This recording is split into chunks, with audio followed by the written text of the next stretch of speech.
Good evening అండి. అందరికీ నమస్కారం. ముఖ్యంగా print media and electronic media మీ అందరికీ ఇక్కడ వచ్చినందుకు హృదయపూర్వక కృతజ్ఞతలు. థ్యాంక్స్ ఫర్ యువర్ ప్రజెన్స్ అండి.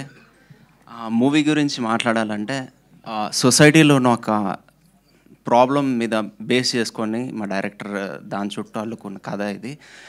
ప్రాబ్లం పాతదే, స్టోరీ అండ్ స్క్రీన్ ప్లే చాలా కొత్తగా ఉంటుంది. సినిమా చూశాక స్క్రీన్ ప్లే ఇదేంటి ఇలా ఉంది అనే ఒక్కరు అన్నారు, అరే భలే ఉందిరా అనే రేంజ్లోనే స్క్రీన్ ప్లే ఉంటుంది. ఎందుకంటే నేను సినిమా చూశాను, ఫస్ట్ కాపీ చూశాను కాబట్టి చెప్తున్నాను. అండ్ ఈ మూవీలో తనికెళ్ళ భరణి గారు, వినయ్ వర్మ గారు ఇట్లాంటి గ్రేట్ పర్సనాలిటీస్తో స్క్రీన్ సేవ్ చేసుకోవడం చాలా హ్యాపీగా ఫీల్ అవుతున్నాను. అండ్ తాగబోతు రమేష్ అన్న, వెంకీ మంకీ గారు అండ్ సత్యం రాజేష్ అన్న, థ్యాంక్ యూ. వీళ్ళందరితో స్క్రీన్ షేర్ చేసుకోవడం చాలా లక్కీగా ఫీల్ అవుతున్నాను. ఇలాంటి ఆపర్చునిటీ వచ్చినందుకు ఐఎమ్ ఫీలింగ్ గ్రేట్. యాక్చువల్లీ ఈ కథ ఒక పెద్ద హీరో చేయాల్సింది, అది లాస్ట్ మూమెంట్లో మిస్ అయింది. ఐ మీన్ ఎందుకు మిస్ అయిందో తెలియదు, తన టైం బాగాలేదో నా టైం బాగుందో తెలియదు, కానీ నాకు వచ్చింది అవకాశం. థ్యాంక్ యూ బ్రో, నాకు ఈ ఆపర్చునిటీ ఇచ్చినందుకు. సో మార్చి 21 తర్వాత మేమందరం చూసాక మీరు పెద్ద హీరో అవ్వబోతున్నారు. మీరు అలా ఎందుకు ఫీల్ అవుతారు? అద్భుతమైన యాక్టింగ్ చేశారు. అదే నా టైం బాగుంది కాబట్టి నాకు వచ్చిందని ఫీల్ అవుతున్నాను. అండ్ ఎడిటింగ్ అండ్ డిఓపి చాలా కష్టపడ్డారు. సినిమా రిజల్ట్తో సంబంధం లేకుండా ఈ సినిమా తర్వాత ఏదన్నా చాలా అవకాశాలు వచ్చాయి. వీళ్ళిద్దరికి చాలా మంచి అవకాశాలు వస్తాయి. ఆల్ ది బెస్ట్ బ్రో మీకు అండ్ చందు గారికి. అండ్ కొత్త ఎడిటర్, కొత్త హీరో, కొత్త హీరోయిన్, కొత్త డిఓపి, ఇంతమందిని కొత్త వాళ్ళని తీసుకుని మా డైరెక్టర్ కొత్తవాడు, ఇంతమందిని కొత్త వాళ్ళని యాక్సెప్ట్ చేయాలంటే గట్స్ ఉండాలి.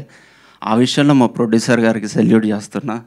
Thank you sir. ఇంతమంది కొత్త వాళ్ళకు అవకాశం ఇచ్చినందుకు థ్యాంక్స్ అలాట్. హెచ్జేకే ప్రొడక్షన్ నుంచి ఎన్నో సినిమాలు రావాలి,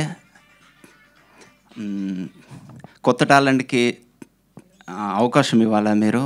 అండ్ ఈ సినిమా బ్లాక్ బస్టర్ అయ్యి చాలా పెద్ద హిట్ అయ్యి మా ప్రొడ్యూసర్ గారికి చాలా డబ్బులు రావాలి. ఆ డబ్బులతో ఇంకా కొత్త వాళ్ళకి అవకాశాలు ఇవ్వాలని కోరుకుంటున్నాను. Last but the not least మా డైరెక్టర్ గారితో కంపేర్ చేస్తే అసలు నేను ఈ సినిమాలో అస్సలు కష్టపడలేదని చెప్పొచ్చు. ఎందుకంటే అంత క్లారిటీగా నాకు సీన్ చెప్పాడు, ఏం కావాలో చేయించుకున్నాడు. ఒక గొడ్డులా కష్టపడ్డది మాత్రం మా డైరెక్టర్ బ్రో, నిజంగా గొడ్డులా కష్టపడ్డాడండి. డే 1 నుంచి నీ కష్టానికి పే ఆఫ్ వస్తుంది అని నేను నా కోసం కాకుండా నీ కోసం ఈ మూవీ చాలా పెద్ద హిట్ అవ్వాలని కోరుకుంటున్నాను. Thanks a lot.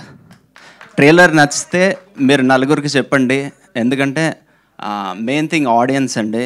ఆడియన్స్కి మా సినిమా రీచ్ అవ్వాలంటే మీడియా మీరే, మీ సపోర్ట్ లేకుంటే అది పాసిబిలిటీ అవ్వదు. సో ప్లీజ్ మా సినిమాని ఆడియన్స్ దగ్గర తీసుకెళ్తారని నమ్ముతూ థ్యాంక్స్ అలాట్. Thank you.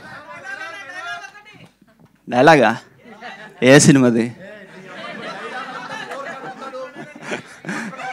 చూద్దాం నెక్స్ట్. ఈ సినిమాలో డైలాగ్ ఏ సినిమాలోది కాదు, ఆర్టిస్ట్ సినిమాలో డైలాగ్. ట్రైలర్లో అన్ని అద్భుతమైన డైలాగులు చెప్పారు. Most dedicated, hard core, most passionate artist. Okay, యూత్కి అందరు కనెక్ట్ అయ్యాడు. దాదాపు అందరూ ఇలాంటి క్వశ్చన్స్ వస్తాయి, మీకు ఫేస్ చేసే ఉంటారు. ఆ డైలాగ్ చెప్తాను. నా పైసలతో తాగుతున్నా, నీ పైసలతో తాగుతున్నా, నీకేం వస్తుందిరా లంజోడక. Thank you. అండ్ ముఖ్యంగా మా సురేష్ బొబ్బిలి గారు అండి. మా సినిమాకి మెయిన్ అసెట్ ఏదన్నా ఉందంటే సురేష్ బొబ్బిలి గారు.